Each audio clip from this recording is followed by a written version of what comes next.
Olá, tudo bem? Eu sou a professora Sônia Beatriz de Oliveira Salvático, sou professora de língua portuguesa e de língua inglesa. Hoje a nossa aulinha vai ser sobre artigo de opinião. E quais são os objetivos da aula? Ler e interpretar um trechinho do artigo de opinião, posicionar-se diante do tema, produzindo argumentos, reconhecer o efeito de sentido decorrente do uso de determinada palavra, compreender a situação de produção do artigo de opinião, identificar os elementos constitutivos do texto e produzir, sim, pôr a mão na massa, produzindo o artigo de opinião. Antes de nós começarmos a nossa aula, vou fazer uma pergunta para vocês. Você já ouviu falar em liberdade de expressão? O que você entende por ser livre em sua maneira ao expressar-se? Até onde é possível expressar a minha opinião? Eu posso colocar tudo o que eu quero? O que você pensa sobre isso? Dentro do Class de vocês, a professora colocou um linkzinho do Padlet. Lá cada um vai colocar a sua opinião e a gente vai fazer depois a leitura do que vocês acham. Combinado? Bora lá? Muito bem. Agora que todo mundo já respondeu, vocês sabiam que a liberdade de expressão é um direito constitucional de todo brasileiro? Sim, senhores. Ela está lá dentro da nossa Constituição, no artigo 5º, inciso 4º e 9º. Ela fala como que eu posso me expressar, até onde vai a minha expressão, sem ferir o outro. Porque quando eu penso, quando eu vivo em sociedade, eu tenho que pensar no outro também, beleza? Caso vocês queiram ler na íntegra, vocês podem digitar lá o próprio artigo 5º da Constituição, que vai aparecer a página para vocês, ok, gente? Então, vamos entender o que é um artigo de opinião. Pensa na seguinte situação. Você é um advogado e precisa defender o seu cliente. O advogado vai construir a argumentação, a defesa dele através de provas, testemunhas, não é? Isso é um artigo de opinião, porque você, como advogado, precisa defender o seu ponto de vista, a sua opinião sobre o tema, ok? Então lá, quais são as partes? Qual é a estrutura do artigo de opinião como gênero textual? Ele tem o título. Dentro do título deve ter já a apresentação do tema com uma perguntinha. Beleza, gente? Na introdução, você contextualiza o tema. Já no desenvolvimento, você usa estratégias para persuadir o leitor sobre a sua opinião. Ali você vai defender a sua tese. E na conclusão, ela encerra a linha de pensamento desenvolvido. Ok? Eles giram sempre em torno de questões polêmicas, assuntos cujas soluções apresentadas não são consensuais. O que é não consensual? É que não é de comum acordo. Todo mundo pensa de uma forma diferente. Todo ser humano é pensante e é especial, específico. Eu tenho uma visão diferente do mundo, você tem uma outra visão. Isso é não ser consensual. Nem todo mundo concorda com aquilo que você pensa, com aquilo que você acha de determinados assuntos, ok? Na introdução, você deve o quê? Localizar a tese e defendê-la já. No desenvolvimento, você vai assumir a sua posição em relação à polêmica e embasar ela através de argumentos. Lembra lá que a professora falou do advogado? Que ele vai construir a defesa dele?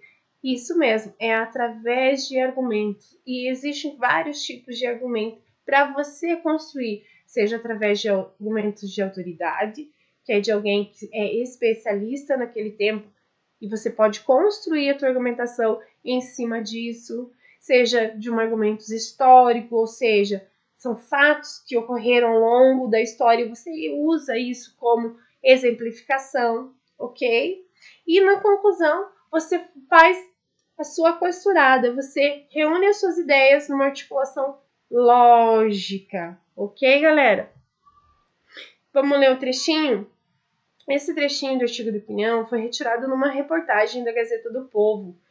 E essa parte em negrito que vocês estão vendo aí é a repórter que deu para o robô.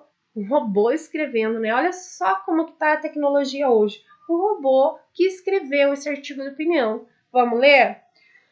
Fala assim: a liberdade de expressão é um dos valores mais caros a todos os que verdadeiramente compreendem a grande importância da democracia.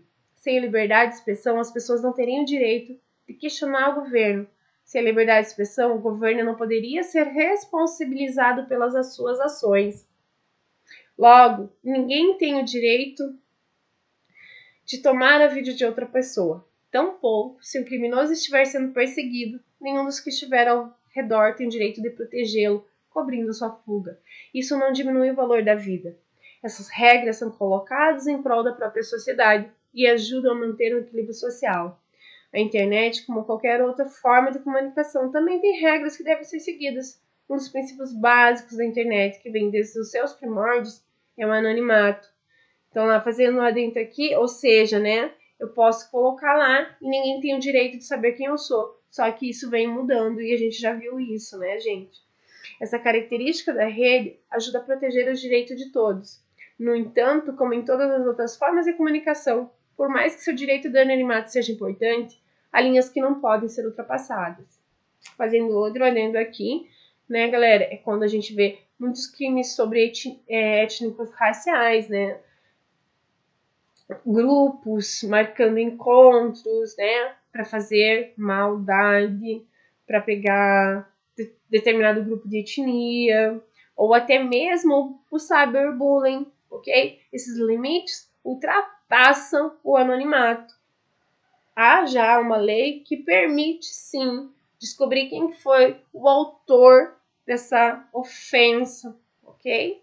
Voltando ao texto, apesar do fato de que essas linhas podem ser difíceis de definição, elas existem. A punição a crimes contra a humanidade não deve ser limitada apenas aos usuários da internet. Qualquer pessoa que seja responsável por crimes contra a humanidade, sejam eles na internet ou em qualquer outra parte, deve enfrentar as consequências. A humanidade está mais avançada do que jamais esteve.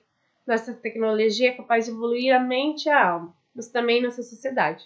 Não podemos nos atrasar novamente. Essa é a nossa oportunidade, essa é a nossa responsabilidade como cidadãos conscientes. Não falhemos uns aos outros novamente. Nunca mais.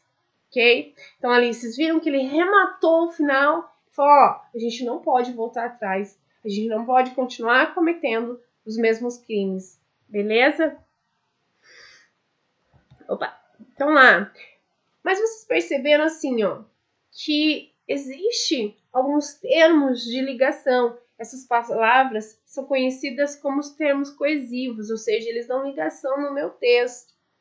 Exatamente. Para o quê? Costurar.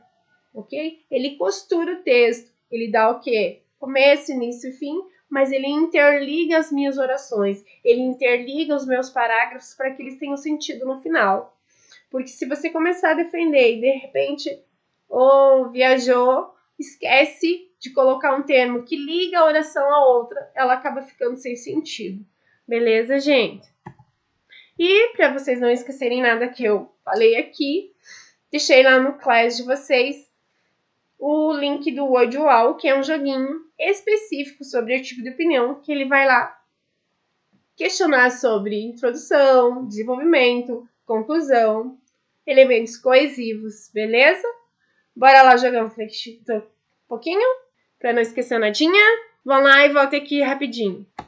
Agora que todo mundo já se divertiu, já memorizou a atividade, o conteúdo, vamos fazer uma reflexão? Nós vivemos em sociedade e todo dia, todo momento, estamos envoltos em questões que exigem uma tomada de decisão. E essas questões geram polêmica e são responsáveis pelo artigo de opinião, pois para os diferentes assuntos há diferentes pontos de vista. E o propósito do autor desse texto é sempre convencer o leitor de que a sua opinião é a mais correta.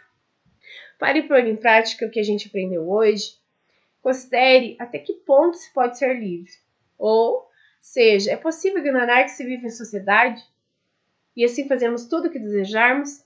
Quais os limites que se apresentam aos sujeitos da sociedade? Aos sujeitos sociais. Dentro do Class está o link da Redação Paraná para vocês fazerem. Gente, muito obrigada por assistirem a aula. Até a próxima!